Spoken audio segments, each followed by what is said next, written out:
কখনো রোদ কখনো বৃষ্টি। এই ঝুম বৃষ্টির মধ্যে আমার আম্মুর কাছে আমার হাজব্যান্ডের আবদার হচ্ছে সে সবজি খিচুড়ি খাবে গরুর মাংস দিয়ে।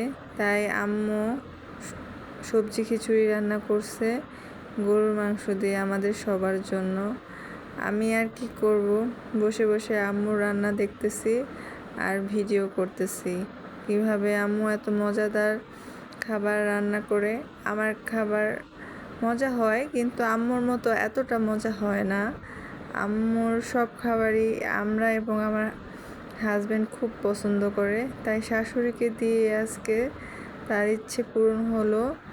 মজাদার গরুর মাংসের সবজি দিয়ে পাতলা খিচুড়ি।